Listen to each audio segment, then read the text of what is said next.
Bonjour à tous, je suis très heureuse de vous retrouver aujourd'hui pour ce nouvel épisode.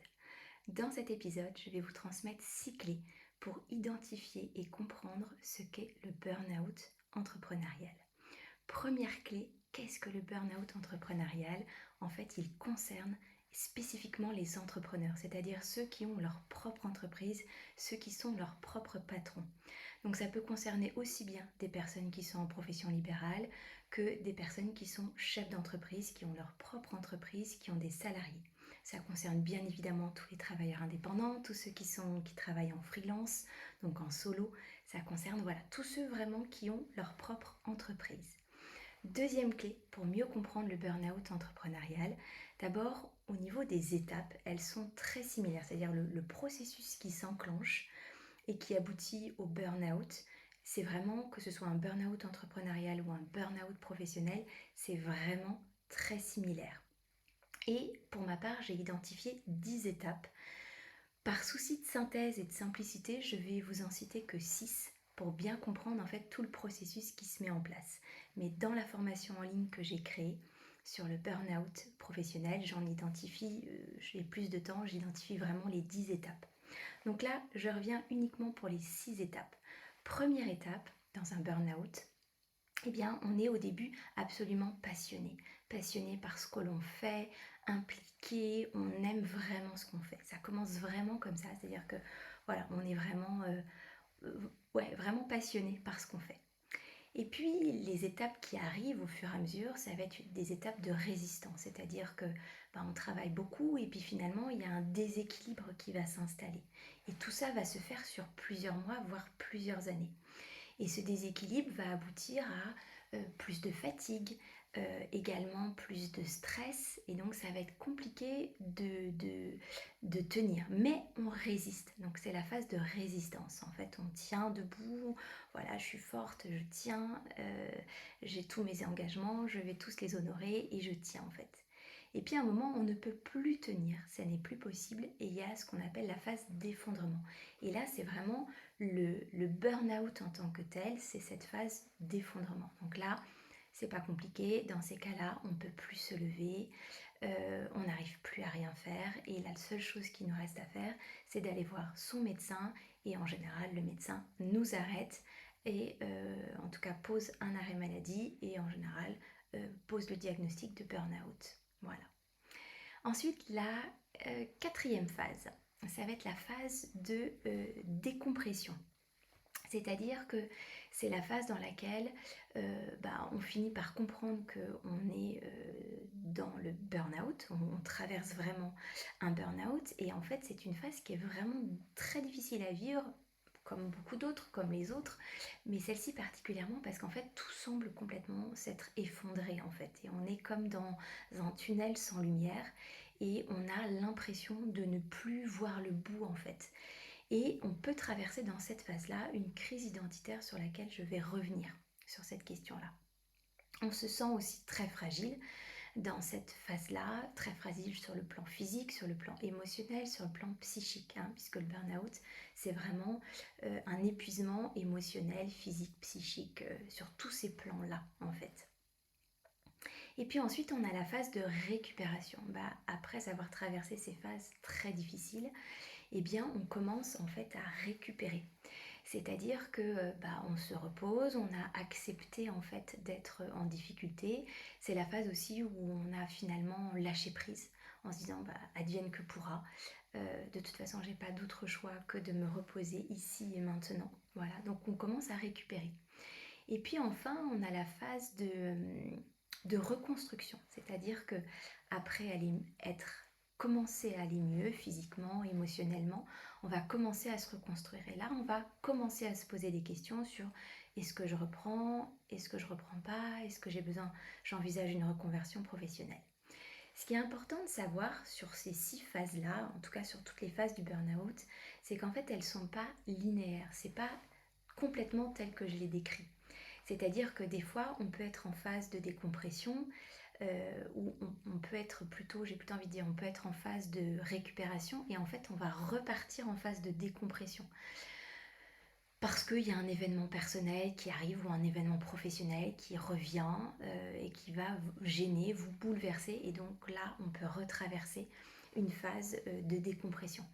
Et puis surtout, autre point important sur toutes ces phases-là, c'est que tout ça, entre le moment où on est passionné, on commence ce travail-là, on est impliqué, et le moment où on se reconstruit, il peut s'écouler de très nombreux mois, voire de très nombreuses années. Un burn-out, c'est pas ah tiens, je fais un burn-out et puis ça y est, c'est fini. Non, un burn-out, ça a commencé des années avant pour en fait voir cette phase d'effondrement et puis après se reconstruire. Donc il peut vraiment s'écouler un grand nombre d'années entre le début, entre cette première phase et cette dernière phase de reconstruction. Troisième clé pour comprendre le burn-out entrepreneurial, c'est qu'en fait, l'entrepreneur va en fait ressentir un décalage à l'intérieur de lui entre l'évolution de son entreprise et son évolution à lui à titre personnel.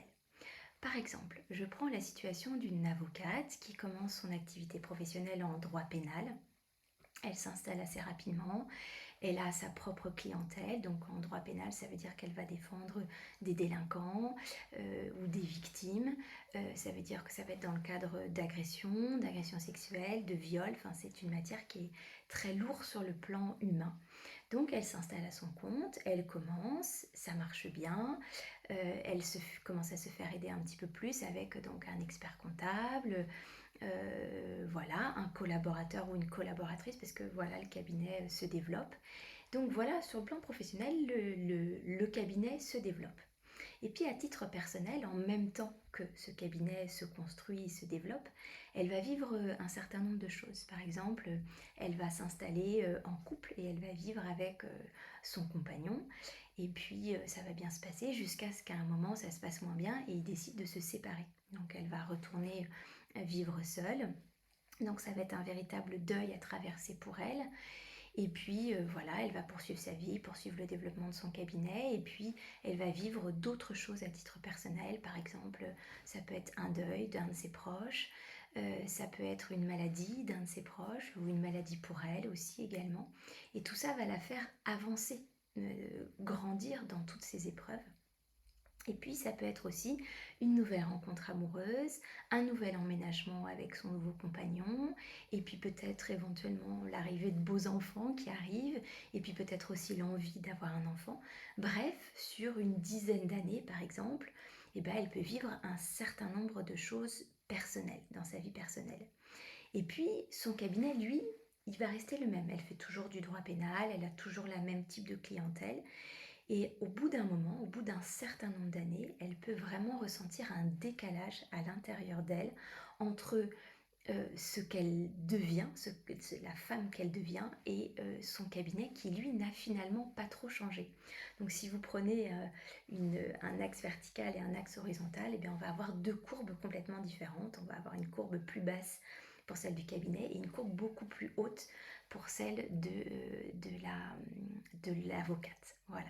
Donc il va y avoir ce décalage qui peut, au fur et à mesure des années, commencer à être vraiment pesant et elle peut sentir à l'intérieur d'elle des envies de faire d'autres choses, des envies qui ressemblent beaucoup plus à la femme qu'elle devient après toutes ces années et tout ce qu'elle traverse en fait.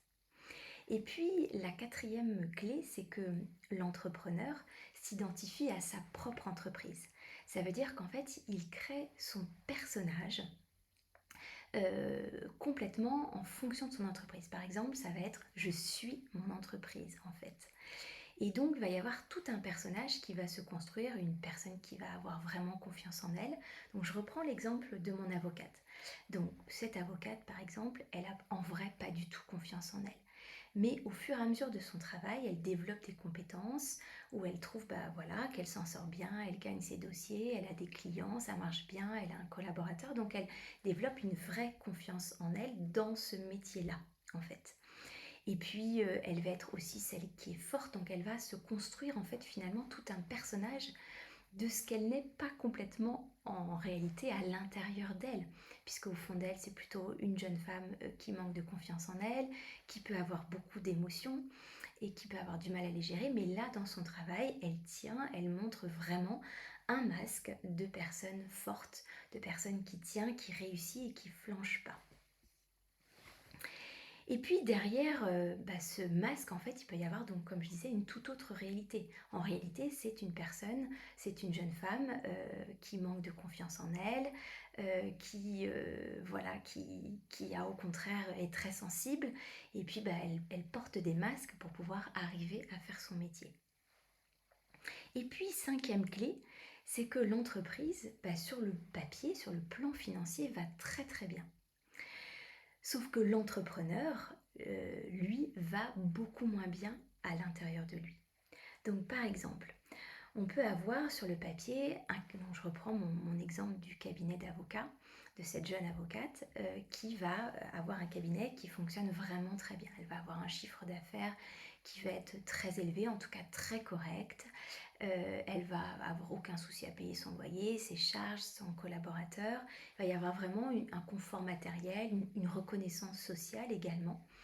Donc voilà sur l'extérieur. Et puis cet entrepreneur, parce qu'il sait qu'il a un métier qui est difficile, donc je reprends encore l'exemple de mon avocate, cette avocate qui sait qu'elle a un métier difficile va compenser, par exemple, par des voyages, par des loisirs, par des jolis vêtements, par une très jolie décoration dans son appartement, une jolie maison ou un joli appartement, enfin en tout cas avoir vraiment un confort matériel et elle va vraiment s'offrir tout un tas de plaisirs. Alors il n'y a aucun jugement derrière, bien évidemment, mais c'est juste intéressant à observer comme comportement, c'est-à-dire qu'elle va vraiment, et elle le sait, elle en a conscience que voilà, les voyages l'aident, que avoir un chien aussi peut l'aider, ou avoir un petit chat va compenser en fait, va aider à tenir tant le rythme soutenu que les délais, que la difficulté de la matière à traiter.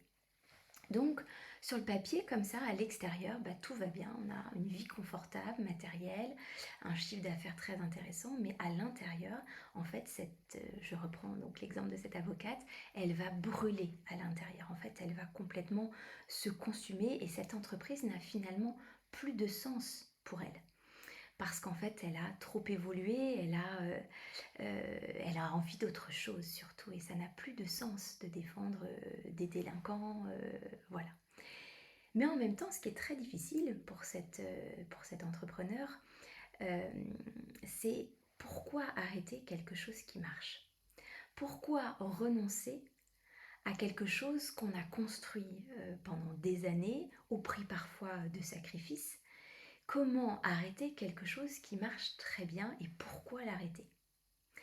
Et si éventuellement elle en parle à son entourage, eh bien son entourage souvent peut lui dire mais non, il faut que tu continues ma petite chérie, accroche-toi, voilà, fais-toi plaisir, fais-toi un massage, fais-toi des choses qui te font du bien, mais n'arrête pas, c'est trop dommage, tu as obtenu une reconnaissance sociale, tu as une aisance matérielle, c'est quand même trop dommage. Donc souvent, l'entourage ne va pas du tout l'aider à s'arrêter en fait. Et puis, tout ça va conduire à un moment à cette phase d'effondrement parce que ça va être trop difficile sur le plan physique, sur le plan émotionnel, sur le plan mental. Et la sixième clé et dernière clé, c'est qu'à partir du moment où l'entrepreneur vit cette phase d'effondrement et cette phase de décompression ensuite, eh bien, cet entrepreneur peut vivre une véritable crise identitaire. Et si je reprends l'exemple de mon avocate, eh bien, elle peut se demander, par exemple, une fois en arrêt maladie, mais en fait, qui je suis vraiment? Qui je suis sans mon entreprise, sans mon cabinet d'avocat, en fait? Et qui je suis si je m'arrête? Est-ce que je vais être encore aimée? Est-ce que je vais être encore reconnue? Donc c'est une véritable crise identitaire, c'est-à-dire qu'elle ne sait plus qui elle est. Et c'est une crise du même ordre qu'on peut ressentir et traverser quand on devient parent, quand on devient papa, maman d'un tout jeune bébé. C'est mais en fait qui on est, ça peut être vraiment de cet ordre-là. Donc cette étape, elle peut être extrêmement déstabilisante. En fait, toutes les étapes le sont totalement. Et moi, j'invite vraiment à se faire accompagner par un médecin, c'est absolument essentiel, et également en plus par un psychologue, une psychologue, un ou une thérapeute. C'est indispensable pour poser des mots sur ce qui se vit, sur pourquoi on en arrive à un burn-out professionnel, quelles sont les raisons qui nous ont amenés à ce burn-out. Voilà.